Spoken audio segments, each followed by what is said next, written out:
jambo ambalo kwa sasa tunahitaji kurudi katika fumbo la msalaba.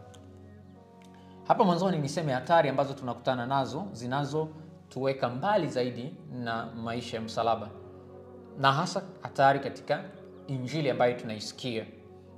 Hatari za injili ya mafanikio ambayo mara nyingi tunahubiriwa, mara nyingi tunatamani kuisikia. Hiyo injili ambayo inatuweka mbali na fumbo hili la msalaba.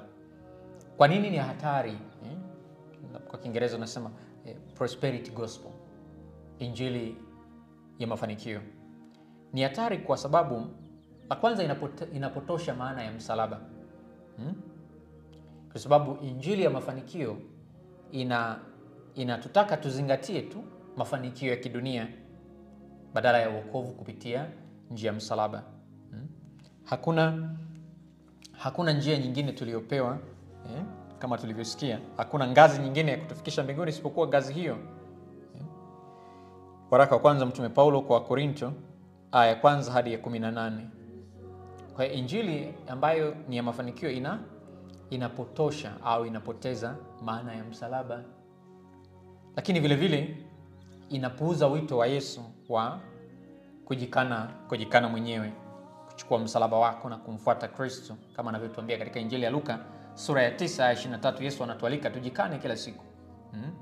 Mafanikio ya kidunia pekee hayalingani na injili ya namna hii. Kutambua kwamba kuna wakati mwingine tunapata, kuna wakati mwingine tunakosa.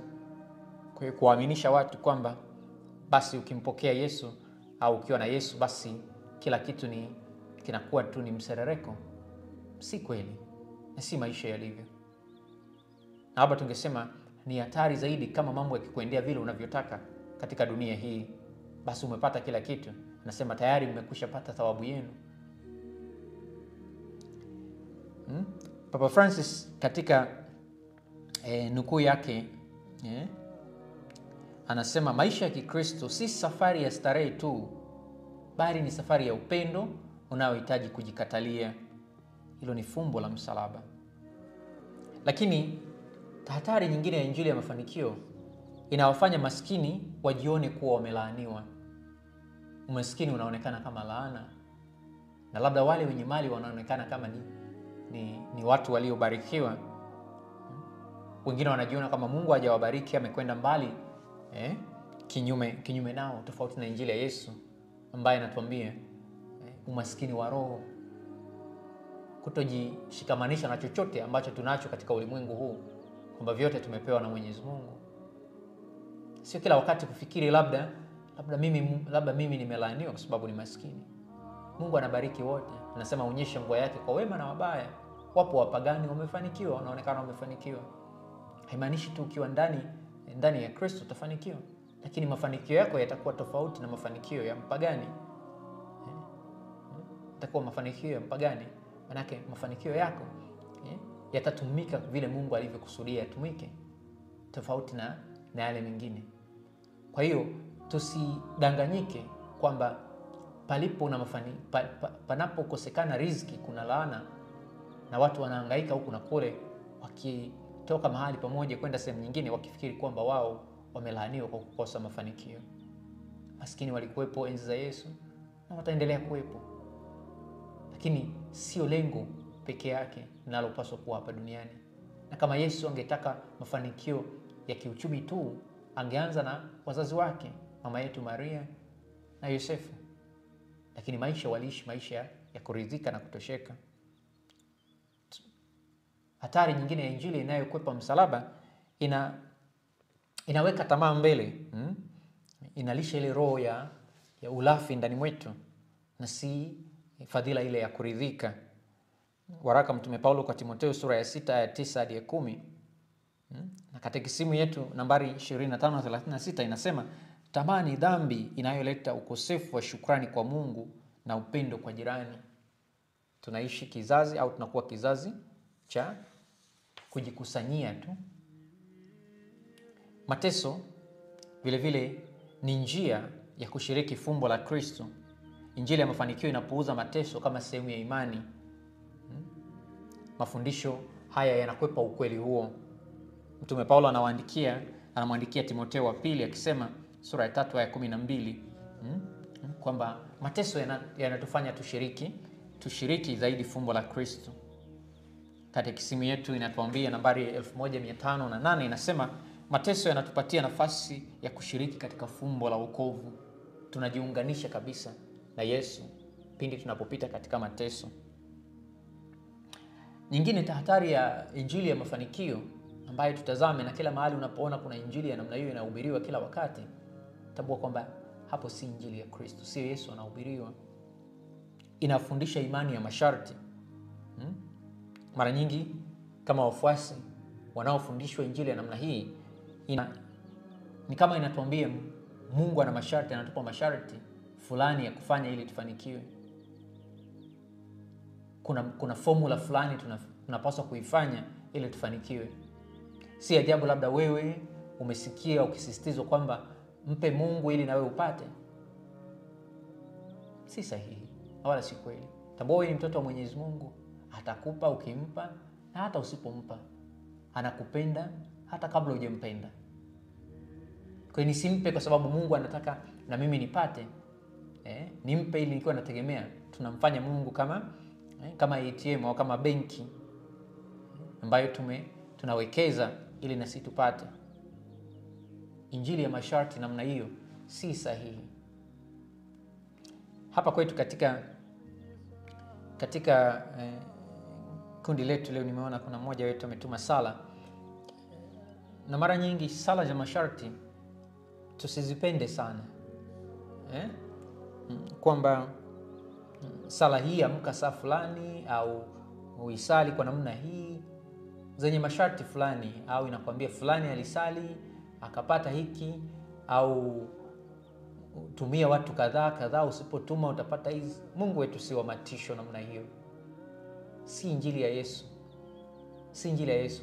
Atupewe baraka kwa namna hiyo, wala tuitafuti baraka kwa namna hiyo. Kwa hiyo tukikutana na injili inatupa masharti ambayo si masharti ya kimungu, basi tutambua kwamba hilo sio fumbo la msalaba. Wakati mwingine injili ya mafanikio kwenye haya masharti anasema, Papa Benedicto 16 anasema katika encyclica yake ambayo ni Mungu ni upendo, anasema upendo wa Mungu si biashara, ni neema ya bure tunayopewa. Mungu anatupa vile anavyotaka. Ni kwa neema yake tumepewa hivyo, wala si kwa kitu chochote tulichokifanya. Anasema alitukomboa ingali tu wa dhambi. Warumi sura ya 5 aya ya 28. Tuna dhambi lakini alitukomboa, na hivyo atatupa. Kwa hiyo tusifanye, na hata wakati mwingine ukajihukumu ukasema labda nilikosea masharti. Fikiri masharti tunayapata kwa mganga tu. Tunapewa masharti. Kwa Mungu wakati mwingine hatuna masharti hayo magumu ambayo yanatufanya lazima tufanye kitu fulani ili tufanye hivi. Lazima tupande mbegu ili tuvune. Sio injili ya Katoliki. Injili ya kupanda ili uvune sio injili ya Katoliki, wala sio injili ya imani yetu. Kwa hiyo kama tunamtolea Mwenyezi Mungu, tutoe kwa dhati ya mioyo yetu, na si kwa kulazimishwa wala kwa kunung'unika. Tutambue namtolea Mwenyezi Mungu. Wakati mwingine tunakuwa waaminifu zaidi katika zaka, kumtolea Mungu zaka, lakini tunasahau matendo mengine mengi ambayo yangetupa baraka. Labda tumefikiria tu kwamba nisipomtolea Mungu zaka mambo yangu yatakwenda vibaya. Hiyo si injili ya msalaba. Si injili ya msalaba. Kwa hiyo injili hiyo ya mafanikio wakati mwingine inatuweka mbali na mafundisho ya kweli. Mafundisho ya kweli. Kwa hiyo tunasikiliza wakati mwingine mafundisho ya uongo. Ni injili inayozua walimu wengi wa uongo ambao wanatafuta kutajirika kwa gharama ya imani ya watu. Mtume Paulo anatuonya dhidi ya walimu hao. Waraka wa pili wa Mtume Paulo kwa Timotheo sura 4 aya 3. Katekisimu inatuambia nambari 675, inasema kabla ujio wa Kristo kanisa sharti lipitie jaribu la mwisho litakalotikisa imani ya waamini wengi. Na anasema madhulumu yatakayoambatana na safari yao ya taabu duniani yatafunua fumbo la uovu chini ya sura ya udanganyifu wa kidini unaowapa wanadamu jibu linaloonekana la matatizo yao kwa gharama ya kuukana ukweli. Katekisimu inaendelea kutuambia kwamba udanganyifu wa juu kabisa wa kidini ni ule wa mpinga Kristo, yaani ule umasia wa uongo ambao mtu anajitukuza mwenyewe badala ya Mungu na badala ya Masia aliyekuja katika mwili. Wangapi tumesikia katika injili hiyo, anatukuzwa mtu, tunamfuata fulani, tunamfuata mtumishi fulani badala ya kumfuata Mwenyezi Mungu. Hata mara moja tunamtafuta Mungu na tuwatafuti watu, na tunamfuata Mungu. Injili hizo ni injili za mafanikio, injili zinazotuweka mbali kabisa na fumbo la msalaba. Unaweza kujiweka kwenye nafasi, labda wakasema ungelikuwa labda mfano mbaya kidogo. Nasema yule adui mwovu, unafikiri ni njia ipi ambayo angeitumia kupata wafuasi wengi? Unafikiri shetani angetumia njia hii ya msalaba ambayo naturally tu tunakwepa msalaba? Angetumia njia ambayo ni rahisi. Na kila wakati tunapoona kuna njia ambayo tunaambiwa ni very cheap, tujiulize, Yesu yuko wapi hapa? Yesu yuko wapi? Watakatifu ambao mara nyingi shetani alijionyesha kwao, waliweza kumtambua kwa sababu walisema, Yesu shetani anaweza, kwa nini umeweza kunitambua? Anasema wakati mwingine huna makovu, huna msalaba. Kwa hiyo ni injili ambayo ni injili ambayo ni ya mafanikio. Injili ya mafanikio wakati mwingine inatufanya tuweke tumaini kwa mali badala ya Mungu. Na hii ni ibada ya sanamu. Ibada ya sanamu. Ibada ya sanamu. Tunaabudu mali badala tukumwabudu Mwenyezi Mungu. Kile Mathayo sura ya 6:24 anasema utafuteni ufalme wa Mungu na haki yake, nayo mengine yote mtazidishiwa kwa ziada. Lakini injili ya mafanikio inataka tuabudu mali. Tuabudu mali. Na wakati mwingine tunaonekana kama wapuuzi, ndio maana labda tunadharurika katika imani yetu. Kwa sababu anasema wewe unaenda kanisani kwa sababu unatafuta mali, sio kwa sababu unamtafuta Mungu. Kwa hiyo mtu anasema nikishapata mali basi sitakuwa na haja na huyu Mungu. Sitakuwa na haja na huyu Mungu. Ndio maana wengi tu wanyenyekevu tunapotafuta msaada kwa Mungu, lakini tunapoupata unyenyekevu upotea, kumbe ulikuwa unyenyekevu feki. Tunaishi maisha ambayo wala si tena ya Mungu, kwa sababu tuliweka tumaini katika kupata kile ambacho tunafikiri kwamba tutakipata kwa Mungu. Au wakati mwingine tumekuwa na hofu labda ya kupoteza kile Mungu alichotupatia. Aliwahi kusema mwanashairi mmoja kwamba Mwenyezi Mungu, ikiwa nakutafuta kwa sababu naogopa kwenda motoni, nipeleke motoni. Lakini ikiwa nakutafuta kwa sababu nakupenda Mungu wangu, nipe neema ya kukupenda zaidi. Padri Yohani Maria Vianney anasema vizuri kwamba nakupenda ye Mungu mpendevu, daima ninatamani nife nikiwa nakupenda kuliko kuishi hata dakika moja bila kukupenda. Nakupenda Bwana, na neema pekee nayokuomba ni hii ya kukupenda kwa milele yote.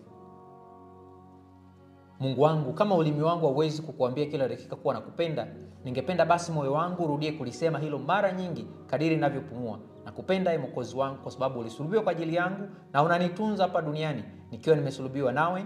Mungu wangu, nijalie neema ya kufa nikikupenda na nikijua kuwa nakupenda. Maneno ya Padri Mtakatifu Yohani Maria Vianney. Niliyapenda sana maneno yake haya na nilianukuu katika souvenir yangu ya upadri. Nikimwomba na mimi kisema, Maria mama yangu, uniombee neema ya kumpenda Yesu daima na kupendwa naye daima. Hii ina maana zaidi kwamba nimtafute Mungu kwa ajili ya Mungu. Injili ya mafanikio Hatari nyingine ya injili ya mafanikio wapendwa, ambayo inatuweka mbali na msalaba. Nimesema leo naongea hivi kwa sababu kesho ni sikukuu ya kutukuka kwa msalaba. Labda tunaweza tukafundishwa kwenye makanisa yetu namna nyingine, lakini leo niongelee hatari za injili ya mafanikio, injili inayotuweka mbali na msalaba. Inapuuza thamani ya wokovu wa roho. Inapuuza thamani ya wokovu. Si jambo ambalo tunalisikia mara nyingi,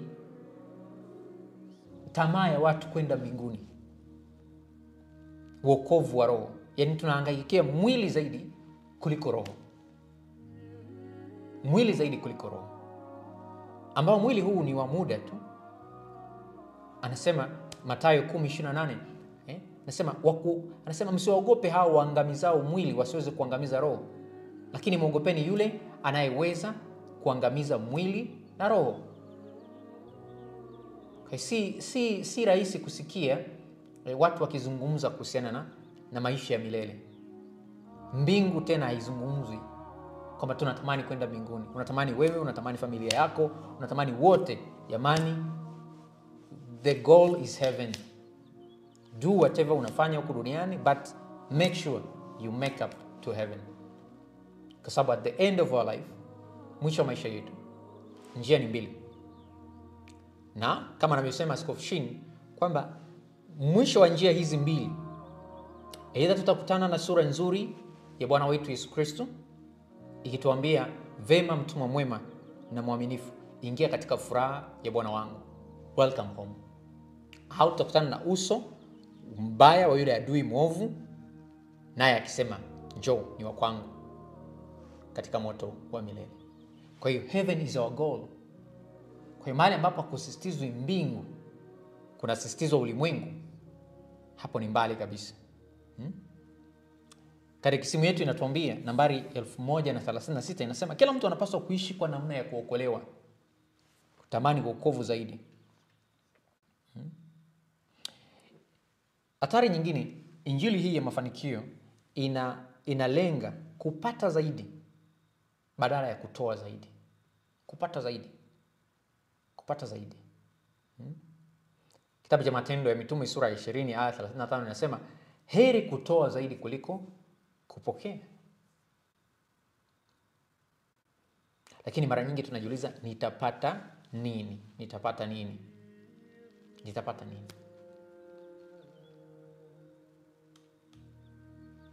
Hiyo inapunguza maana ya sadaka na maana ya huruma. Kila wakati nisijiulize nitapata nini, tayari nimeshapata vyote kwa kumkumbatia Yesu, kwa kuwa na Yesu. Papa Yohane Paulo wa pili anasema kwamba mali tulizopewa na Mwenyezi Mungu ni kwa ajili ya wote, na Mungu hana upendeleo. Na sisi kama upendeleo tunaweza kufanya ni upendeleo kwa maskini, kama msingi wa injili. Kwa hiyo dini yoyote inayotuambia kuna mafanikio bila msalaba ni kinyume. Na hapa ni kama tunapuuza sadaka ya Bwana wetu Yesu Kristo, yani mateso yake na kifo chake na ufufuko wake. Kwa sababu kila alichopitia Yesu,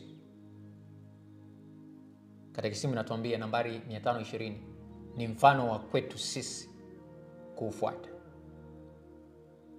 Lakini injili hii inaongeza ukosefu wa haki katika jamii zetu. Kama nilivyosema, inafanya wale matajiri waonekane waliobarikiwa na maskini kuonekana waliolaaniwa. Jambo ambalo linasababisha ukosefu wa haki. Kwa sababu badala ya maskini kupambana na umaskini wao, wanaona kama sisi tumelaaniwa.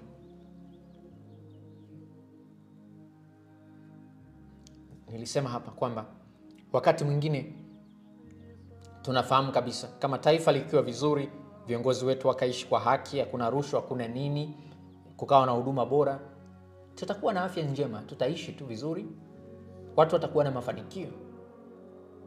Kwa hiyo unakuta yule adui ambaye tungepaswa kupambana naye tunaacha, kwa sababu tumehubiriwa injili ambayo inatuona kama sisi tumelaaniwa. Na kumbe kuna mtu ambaye yupo ambaye anachukua rasilimali zetu au anatumia vibaya madaraka yake. Hivyo tunabaki kama maskini. Badala ya kupambana na yule ambaye anatufanya kwa maskini, tunapambana na shetani, tukisema shetani ndio ametusababishia hayo yote. Kwa hiyo inaendelea kuleta unyonyaji.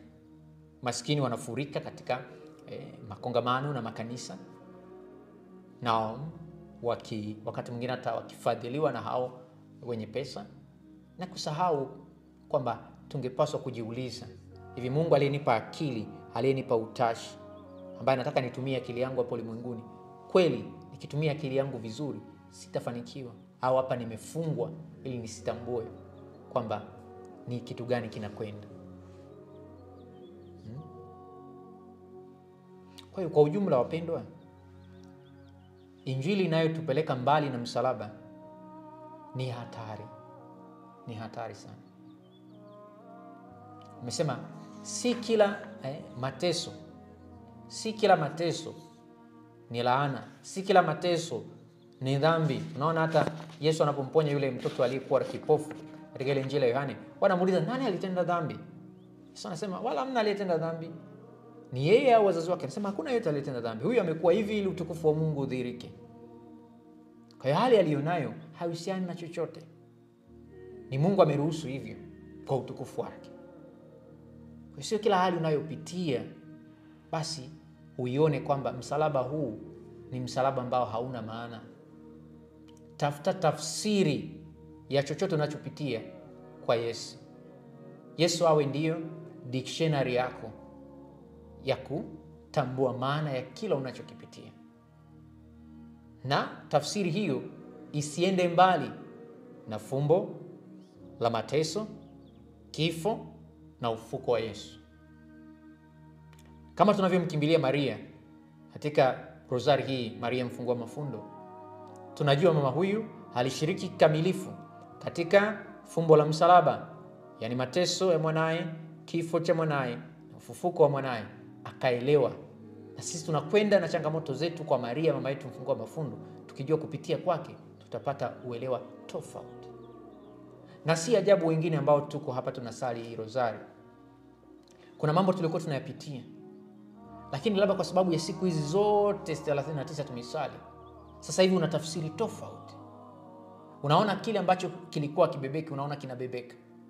Si kwa sababu msalaba umebadilika, lakini kwa sababu Mungu amekupa neema tofauti. Amekupa neema tofauti, unaona tofauti. Ni sawa sana yule mwizi aliyesimama mkono wa kuume wa Yesu pale msalabani. Tofauti yake na yule mwizi wa mkono wa kushoto ni nini, wapendwa? Yule wa mkono wa kuume ambaye tradition au inatuambia kwamba aliitwa Dismas, inasema kwamba alipomtazama Yesu anayepoteseka, na anapotazama yeye anapoteseka, anaangalia, mbona huyu anateseka vizuri, anateseka lakini hatusikii akitukana, hatusikii akilalamika kama sisi. Anaona, mimi ningelikuwa na neema kama hiyo, pamoja niko hapa msalabani, ningeweza kubeba msalaba wangu vizuri. Kwa hiyo taratibu anamwambia Yesu, nikumbuke katika ufalme wako.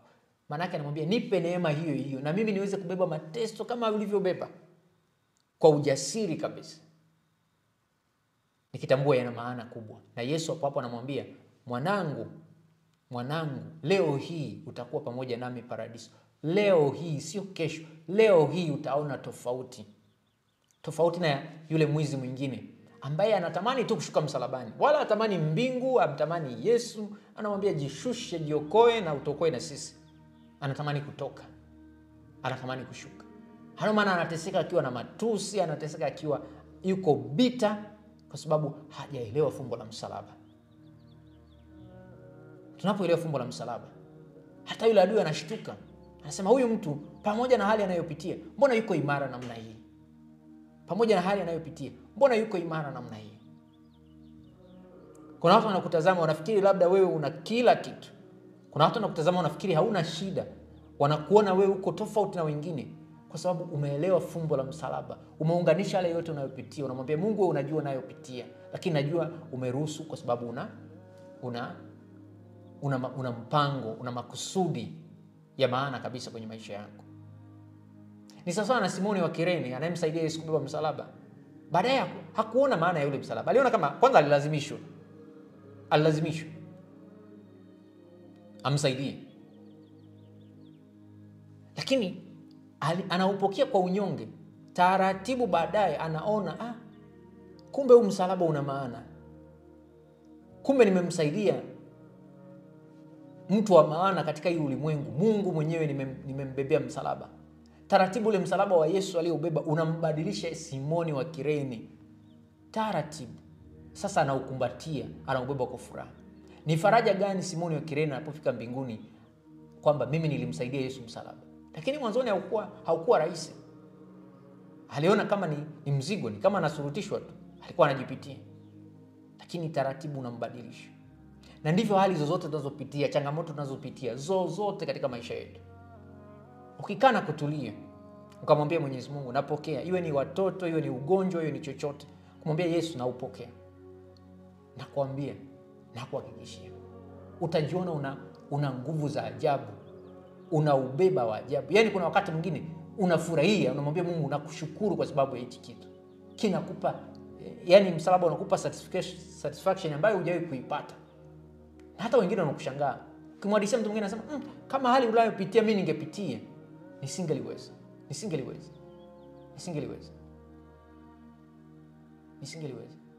Anasema wewe una nguvu gani? Wewe na nini? Kumbe ni nguvu ya msalaba. Umeukumbatia ukamwambia Yesu, ni mimi na wewe. Anasema katika Injili ya Yohane sura ile ya 11, jifunzeni kwangu kwa kuwa mimi ni mpole na mnyenyekevu. Anasema nira yangu ni laini na mzigo wangu ni mwepesi. Kama tunavyoimba, sila yangu ni msalaba na ubeba kijasiri, ninasonga mbele, siuachi. Kwa hiyo tunapaswa kwenda mbali kabisa na yale yote yanayotutenga na injili hii ya msalaba, kutuambia kwamba hapana, si kweli. Naona wengi katika comment hapo mnasema ni kweli Father. Kwamba mnaona hata mateso tunayopitia au mnayopitia ni tofauti. Na hii ni kwa sababu tunaelewa fumbo la msalaba. Kwa hiyo asitokee mtu akakudanganya, akakwambia kwamba basi hicho ulichonacho si kitu. Labda kuna wengine tunapita kwenye hali ambazo unatamani jambo fulani lakini hujalipata, lakini unaishi maisha tofauti.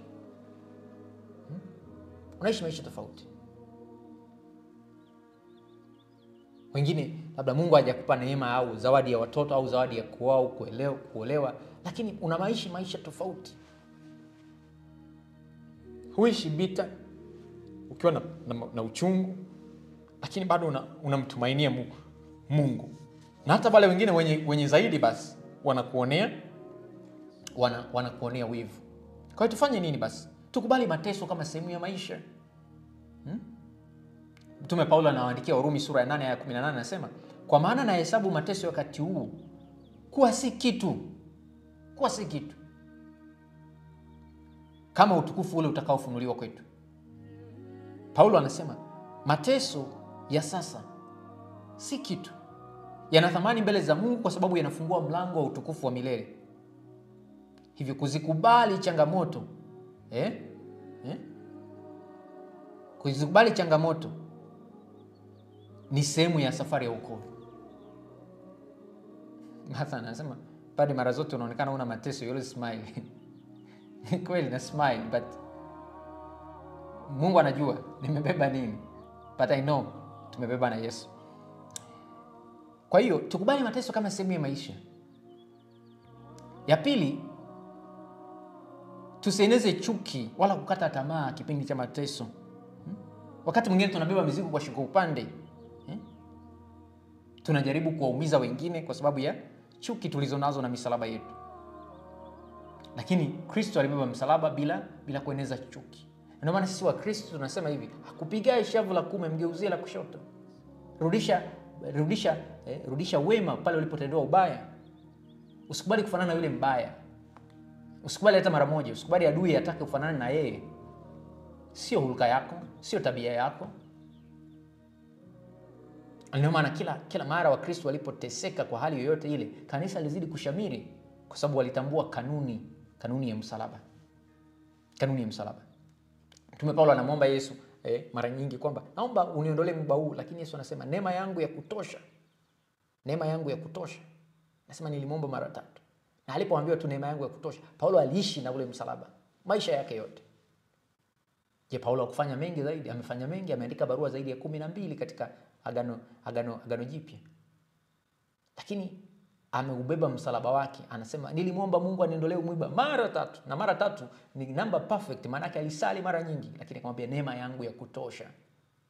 Kwa hiyo kuna wakati ufike mahali mwombe Mungu, nipe neema yako, nipe neema yako. Unajua tunapofanya ishara ya msalaba tunasema kwa jina la Baba na la Mwana na Roho Mtakatifu. Atupe uelewa. Kwanza tunaweka katika paji la uso. Mungu akupe uelewa, tafsiri ya mambo katika maisha. Umjue Mungu kwanza. Lakini akupe moyo. Tunaweka ishara katika kifua chetu. Moyo wako ujazwe mapendo, umjue Mungu. Lakini akupe nguvu ya Roho Mtakatifu. Tunaweka ishara msalaba katika mabega, nguvu. Kwa nini katika mabega? Kwa nini ishara katika mabega? Akupe nguvu ya kubeba, ya kuyabeba. Hiyo ndio nguvu ya Kristo. Wakristo wanapaswa kuonekana jasiri. Napaswa hata kama mnapita katika changamoto moja, lakini Mkristo aonekane anapita hiyo changamoto tofauti na yule ambaye si Mkristo. Sema huyu ni Mkristo. Ndio maana waliwashangaa wale Kristo, wanasema, "Nyewe Wakristo wa mwanzo, mbona mnateseka, mbona mnateswa? Lakini mbona mna furaha?" Mara nyingi walitoka, tunasoma kitabu cha Matendo ya Mitume, wameadhibiwa lakini wametoka kwa tabasamu, wanasema tunafurahi tunaadhibiwa kwa ajili ya Kristo. Tunafurahi wametunenea mabaya kwa ajili ya Kristo. Inaweza isiwe rahisi kama hivi ninavyosema, lakini nisisahau. Ukumbuke. Inaweza isiwe rahisi. Hata mimi kuna wakati mwingine nasahau. Lakini tunapaswa kukumbushwa kila wakati. Tunaye Kristo. Anasema katika ile sura 8, ni nini kitakachonitenga na upendo wa Kristo? Ni njaa, ni dhiki, ni ukosefu wa nguo, yani kuwa uchi. Na mambo mengine yote anayataja pale. Anasema hakuna kitakachonitenga na upendo wa Kristo. Hakuna kitakachonitoa kwenye msalaba. Kwa sababu najua nikitoka tu hapa, mbingu nimeikosa. Kwa hiyo siwezi kutoka hapa. Kwa hiyo tunahitaji uvumilivu. Tukijua kwamba Kristo yuko pamoja nasi.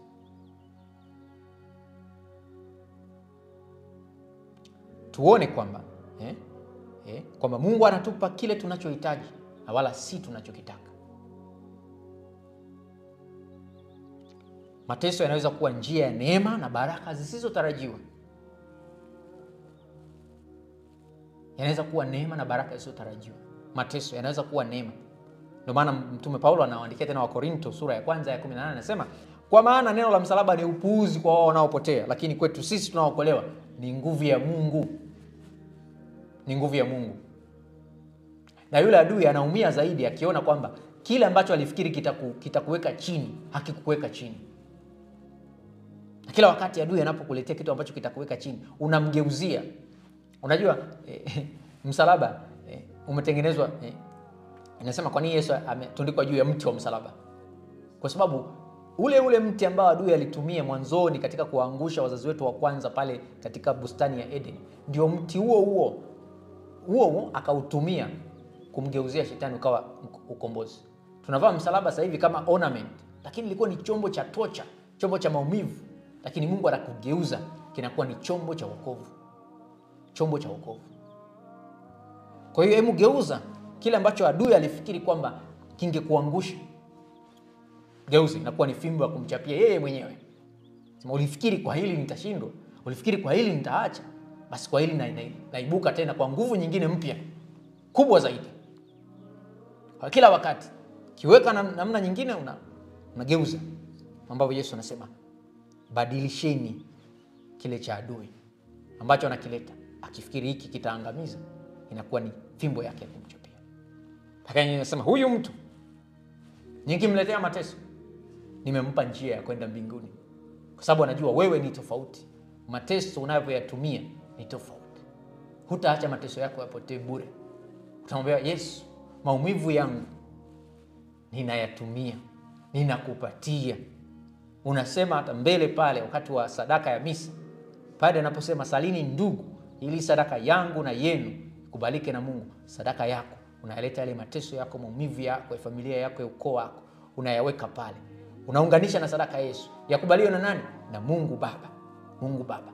Yawe ni mateso ya msalaba. Unapopokea Ekaristi Takatifu, unapopokea komunyo takatifu, unapata neema, unabadilishana. Mungu anasema nipe huo msalaba wako ambao unaonekana mgumu, nikupe neema yangu, utaubeba huo msalaba vizuri kabisa. Hiyo ina maana. Kwa hiyo katika zama zetu, amini kwamba hakuna lisilowezekana kwa Mungu. Hakuna lisilowezekana kwa Mungu. Ndio maana Mtume Paulo anawaandikia Galatia, anasema ile sura ya 6 aya 14, ikinipasa kujisifu, sina la kujisifu isipokuwa kwa ajili ya msalaba. Paulo anaona sifa yake si katika mali, si katika elimu, si katika heshima. Msalaba wa Yesu. Msalaba wa Yesu. Na Mungu alivyotuumba, tuna hii ishara wote, lakini tunaitumiaje? Tukifanya mikono yetu hivi, tunachora ishara ya msalaba. Hata uwe mfupi uwe mrefu, tumechora ishara ya msalaba. Mungu ametupa hiyo ishara. Kwa hiyo tangu mwanzo tutambue kwamba hatuwezi kuona fahari isipokuwa katika nguvu hiyo. Kwa sababu nguvu hii ya Mungu inashinda udhaifu wetu wa kibinadamu. Yale kama ambayo wanadamu tunashindwa, Mungu anatuwezesha kuyashinda. Na tutashinda na zaidi ya kushinda. Tumsifu Yesu Kristo.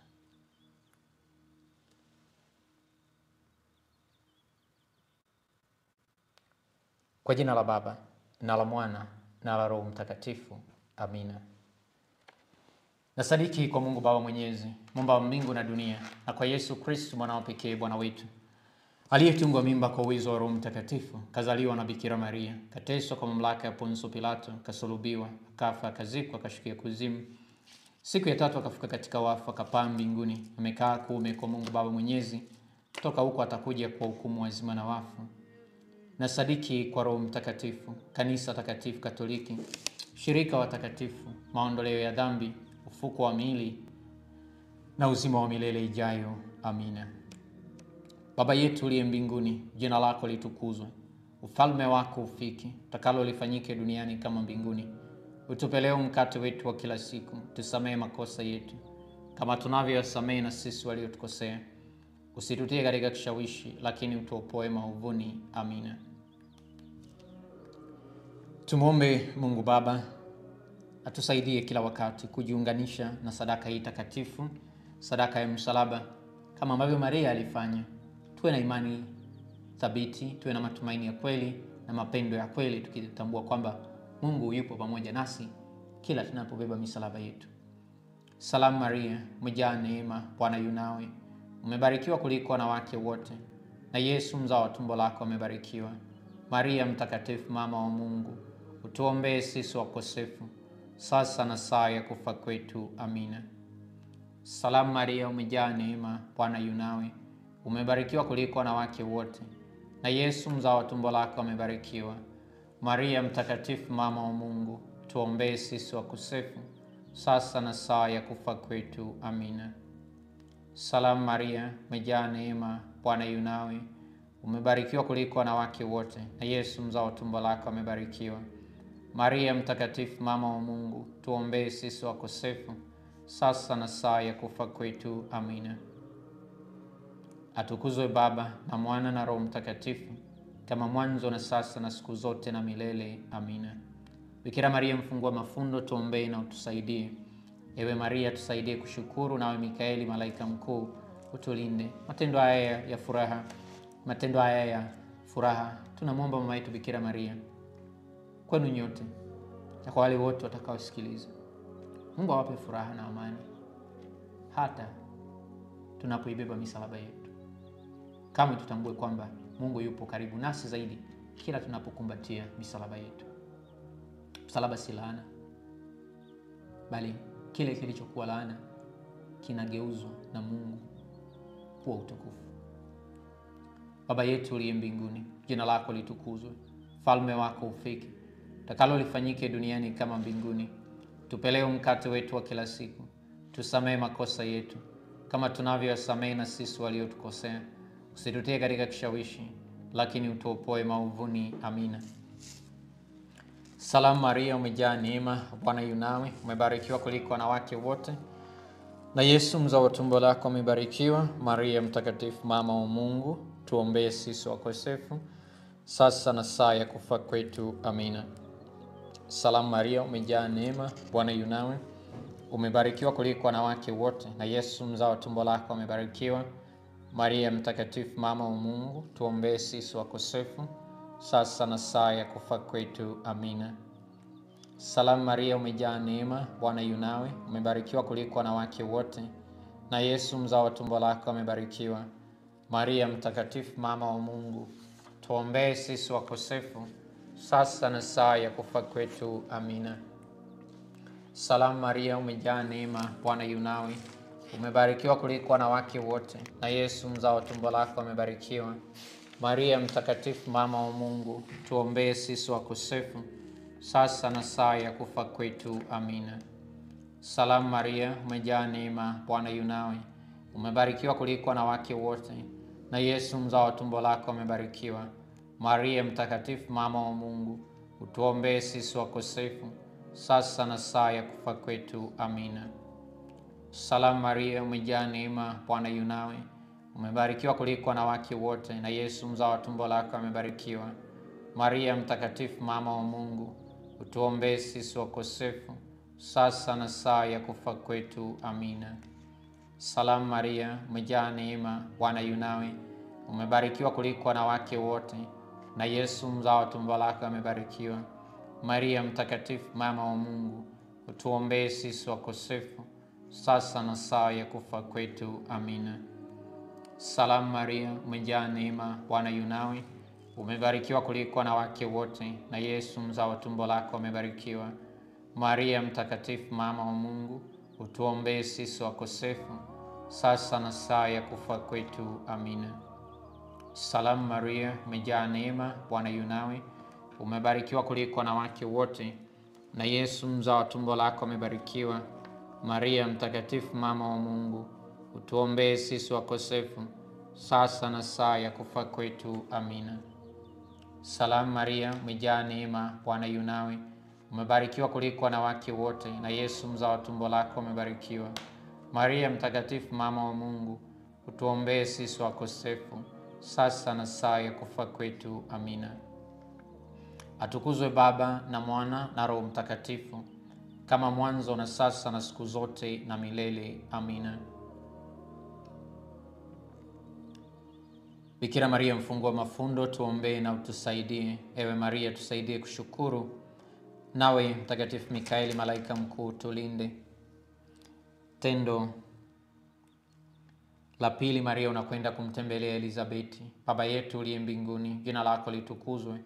Ufalme wako ufike, utakalo lifanyike duniani kama mbinguni. Utupe leo mkate wetu wa kila siku.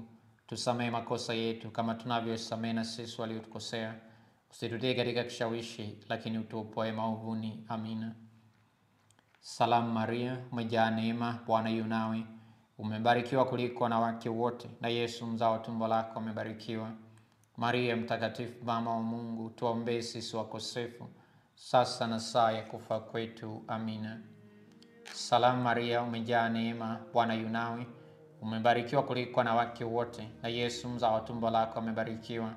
Maria mtakatifu, mama wa Mungu, tuombee sisi wakosefu, sasa na saa ya kufa kwetu. Amina. Salamu Maria, umejaa neema, Bwana yu nawe, umebarikiwa kuliko wanawake wote, na Yesu mzao wa tumbo lako amebarikiwa. Maria mtakatifu, mama wa Mungu, tuombee sisi wakosefu, sasa na saa ya kufa kwetu. Amina. Salamu Maria, umejaa neema, Bwana yu nawe, umebarikiwa kuliko wanawake wote, na Yesu mzao wa tumbo lako amebarikiwa. Maria mtakatifu, mama wa Mungu, utuombee sisi wakosefu, sasa na saa ya kufa kwetu. Amina. Salamu Maria, umejaa neema, Bwana yu nawe, umebarikiwa kuliko wanawake wote, na Yesu mzao wa tumbo lako amebarikiwa. Maria mtakatifu, mama wa Mungu, utuombee sisi wakosefu, sasa na saa ya kufa kwetu. Amina. Salamu Maria, umejaa neema, Bwana yu nawe, umebarikiwa kuliko wanawake wote, na Yesu mzao wa tumbo lako amebarikiwa. Maria mtakatifu, mama wa Mungu, utuombee sisi wakosefu, sasa na saa ya kufa kwetu. Amina. Salamu Maria, umejaa neema, Bwana yu nawe, umebarikiwa kuliko wanawake wote, na Yesu mzao wa tumbo lako amebarikiwa. Maria mtakatifu, mama wa Mungu, utuombee sisi wakosefu, sasa na saa ya kufa kwetu. Amina. Salamu Maria, umejaa neema, Bwana yu nawe, umebarikiwa kuliko wanawake wote, na Yesu mzao wa tumbo lako amebarikiwa. Maria mtakatifu, mama wa Mungu, tuombee sisi wakosefu, sasa na saa ya kufa kwetu. Amina.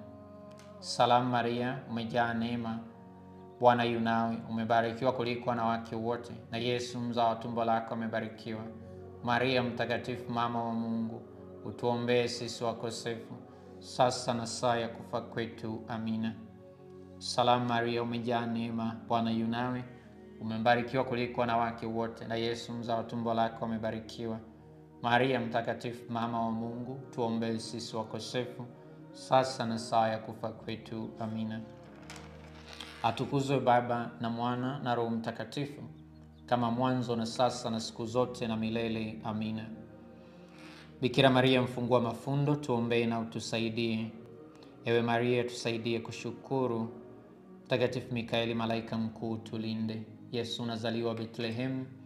Baba yetu uliye mbinguni, jina lako litukuzwe. Falme wako ufike, utakalo lifanyike duniani kama mbinguni. Tupe leo mkate wetu wa kila siku.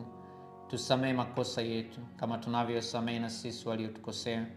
Usitutie katika kishawishi, lakini utuopoe maovuni. Amina. Salamu Maria, umejaa neema, Bwana yu nawe, umebarikiwa kuliko wanawake wote, na Yesu mzao wa tumbo lako amebarikiwa. Maria mtakatifu, mama wa Mungu, utuombee sisi wakosefu, sasa na saa ya kufa kwetu. Amina. Salamu Maria, umejaa neema, Bwana yu nawe, umebarikiwa kuliko wanawake wote, na Yesu mzao wa tumbo lako amebarikiwa. Maria mtakatifu, mama wa Mungu, utuombee sisi wakosefu, sasa na saa ya kufa kwetu. Amina. Salamu Maria, umejaa neema, Bwana yu nawe, umebarikiwa kuliko wanawake wote, na Yesu mzao wa tumbo lako amebarikiwa.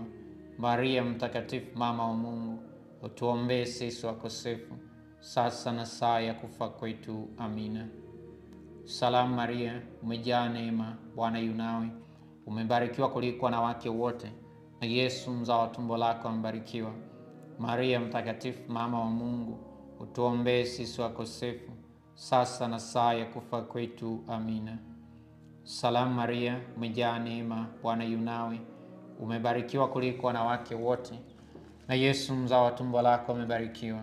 Maria mtakatifu, mama wa Mungu, tuombee sisi wakosefu, sasa na saa ya kufa kwetu. Amina.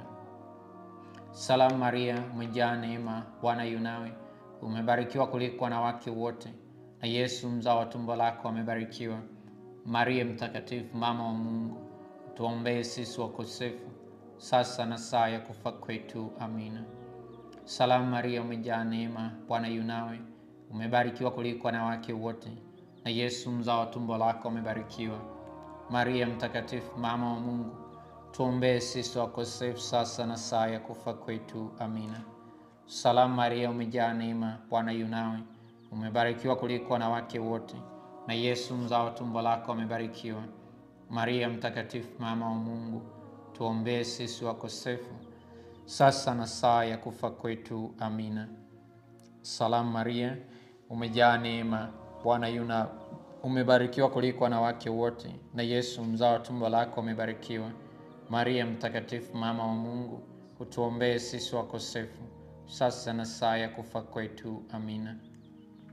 Salamu Maria, umejaa neema, Bwana yu nawe, umebarikiwa kuliko wanawake wote, na Yesu mzao wa tumbo lako amebarikiwa. Maria mtakatifu, mama wa Mungu, utuombee sisi wakosefu, sasa na saa ya kufa kwetu. Amina. Atukuzwe Baba na Mwana na Roho Mtakatifu, kama mwanzo na sasa na siku zote na milele. Amina. Bikira Maria mfungua mafundo, utuombee na utusaidie. Ewe Maria, tusaidie kushukuru, nawe Mikaeli malaika mkuu tulinde. Na sasa tusali tafakari siku ya 39. Mama wa tafakari, Malkia wa mbinguni, ambaye hazina za mfalme zinapatikana mikononi mwako, leo unitazame kwa huruma na kiweka mikononi mwako kifungo hiki, pamoja na chuki na hasira zote zinazonisababishia katika maisha yangu. Naomba msamaha wako ye Mungu Baba kwa ajili ya dhambi zangu. Naomba uniwezeshe kuwasamehe wale wote ambao kwa kujua ama kutokujua wamekuwa sababu ya kifungo hiki. Naomba pia unipatie neema ya kujisamehe mwenyewe, kwa kuwa sababu ya kifungo hiki ni kwa njia hii pekee unaweza ukakifungua kifungo hiki.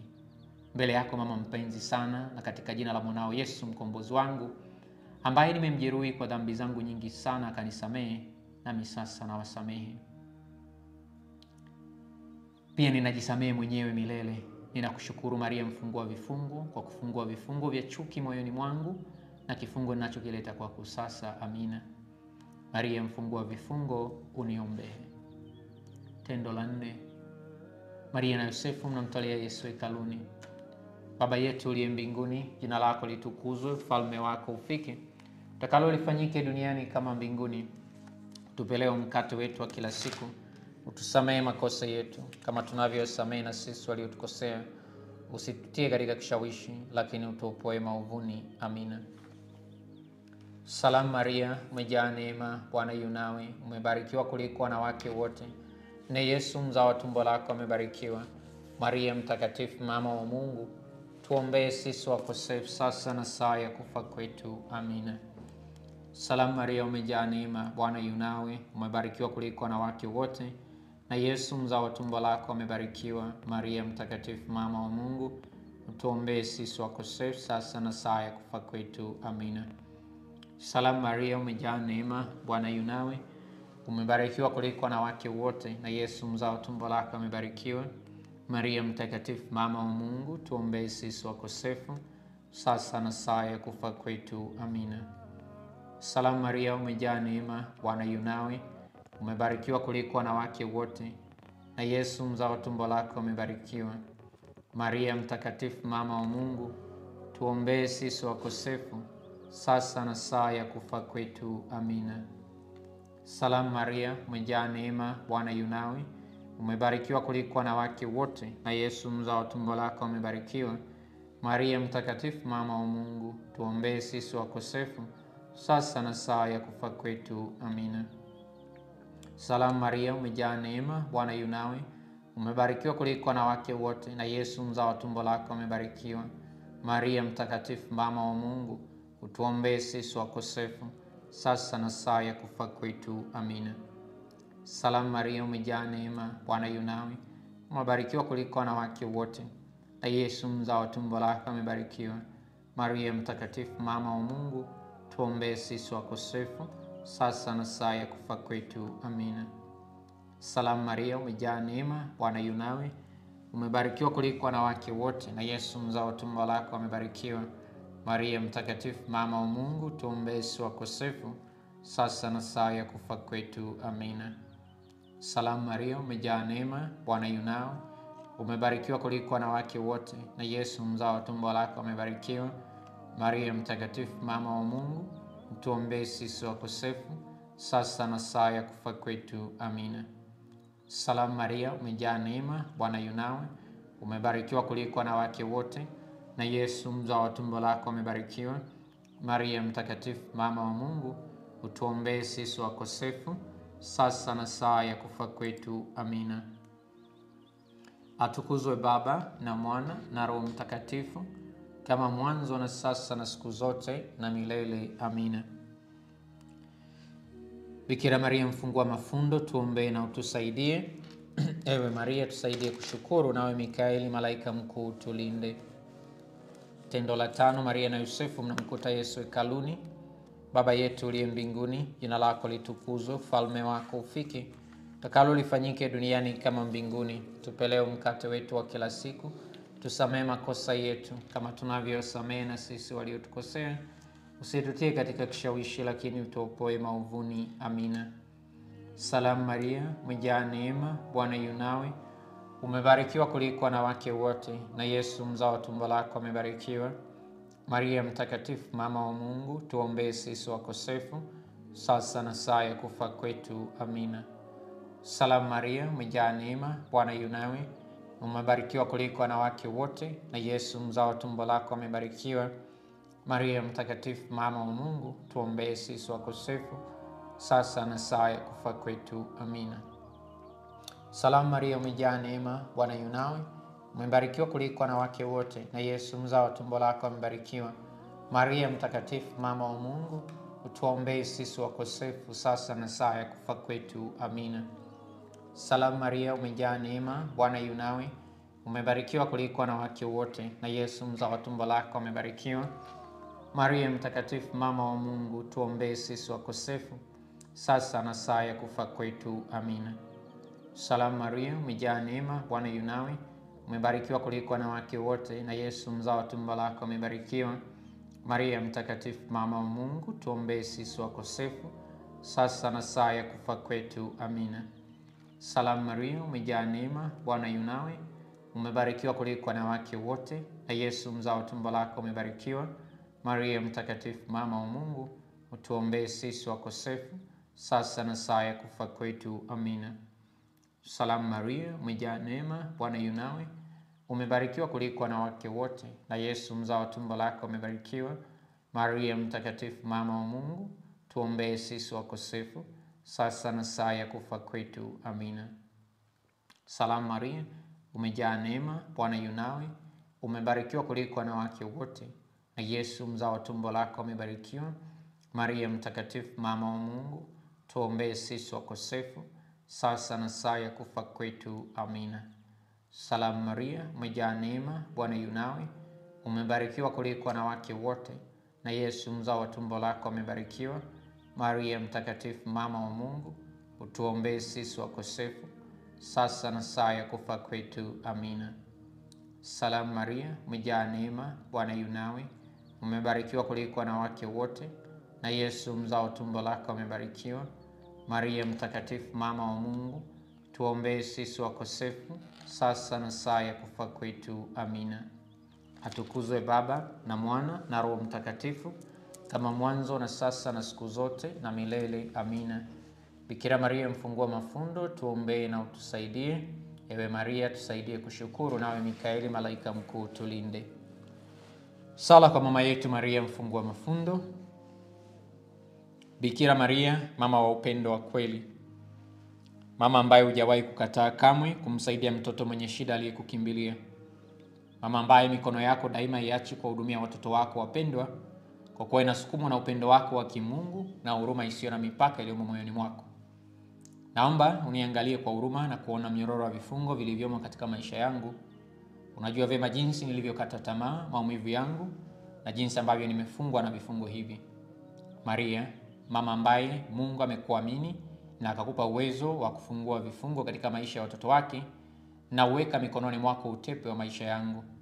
Hakuna yeyote, hata mwovu mwenyewe, anayeweza kuchukua kutoka katika uangalizi wako wa thamani sana. Mikononi mwako hakuna kifungo ambacho hakiwezi kushindwa kufunguliwa. Mama mwenye nguvu, kwa neema zako na maombezi yako kwa mwanao na Mwokozi wangu Yesu, leo kichukue mikononi mwako kifungo hiki. Ninakuomba kwa utukufu wa Mungu, kifungue kifungo hiki. Wewe uliye tumaini langu, mama yangu, wewe ni faraja pekee ambayo Mungu ananipatia. Wewe ni nguvu yangu katika udhaifu wangu na utajiri wa ufukara wangu. Pamoja na Kristo, wewe unaniweka huru kutoka katika minyororo iliyonifunga. Naomba usikilize ombi langu, unitunze, uniongoze na kunilinda. Kimbilio la usalama wangu, Maria mfungua vifungo, uniombee. Mtakatifu Mikaeli malaika mkuu, tulinde katika vita. Uwe kinga yetu katika maovu na mauti ya Shetani. Mungu amtishe, tunaomba sana. Nawe mkuu wa majeshi ya mbinguni, kwa nguvu ya Mungu angushe motoni Shetani na pepo wabaya wengine wote wanaozunguka duniani kupoteza roho za watu. Tunaomba hayo kwa njia ya Kristo Bwana wetu. Amina. Utenzi wa shukrani. Moyo wangu wamwadhimisha Bwana, na roho yangu imemfurahia Mungu Mwokozi wangu, kwa kuwa ameutazama unyonge wa mjakazi wake. Kwa maana tazama, tokea sasa vizazi vyote wataniita mbarikiwa. Kwa kuwa mwenye nguvu amenitendea makuu, na jina lake ni takatifu, na rehema zake hudumu vizazi hata vizazi. Kwa hao wanaomcha amefanya nguvu kwa mkono wake, amewatawanya walio na kiburi katika mawazo ya mioyo yao. Amewaangusha wakuu katika viti vyao vya enzi, na wanyonge amewakweza. Wenye njaa amewashibisha mema, na wenye mali amewaondoa mikono mitupu. Amemsaidia Israeli mtumishi wake, ili kukumbuka rehema zake, kama alivyowaambia baba zetu Ibrahim na uzao wake hata milele. Tukuzwe Baba na Mwana na Roho Mtakatifu, kama mwanzo na sasa na siku zote na milele. Amin. Nikushukuru wewe ambaye tumesali kwa pamoja siku ya leo katika novena yetu. Kidogo leo injili ilikuwa ngumu kidogo, sababu tulikuwa tunajifunza fumbo la msalaba. Amini basi kesho tunapoenda kushiriki Dominika ya kesho ya kutukuka kwa msalaba itakuwa na maana zaidi, na tumombe Mungu tupeleke misalaba yetu tuiunganishe na Yesu ili katupatie ukombozi. Kesho tarehe 14 vile vile ni siku yangu ya kuzaliwa. Happy birthday to me tomorrow. Mungu akitupa uhai kesho. Na katika siku hii naomba msaada wa sala zenu. Nimezaliwa siku ya kutukuka msalaba kabla leo kwa sababu nimeongea hivyo.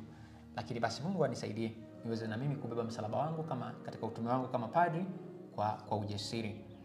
Na ombi langu ni moja, basi tuendelee kuboresha utume huu wa kusali hapa mtandaoni, na tunahitaji kifaa kimoja ili basi kitusaidie tuondokane na shida hii ya mtandao kila wakati. Kinaitwa YOLOBOX Extreme pamoja na internet. Kwa wale ambao watapenda kama unaweza kukipata kifaa hicho, kinauzwa gharama kidogo, lakini kwa yule ambaye ataweza kukipata basi nitashukuru. Lakini basi kwa yule ambaye anaweza kuchangia, namba inayoonekana kwenye screen sasa, hiyo inaishia na 81, tunaweza kuitumia kufanya hivyo, kuendelea kuboresha utume wetu ambao Mungu ninaamini anawabariki katika utume huu. Mwenyezi Mungu awabariki na mjaliwe usiku mwema. Bwana awe nanyi, awabariki na kuwalinda Mungu Mwenyezi, Baba na Mwana na Roho Mtakatifu. Amin.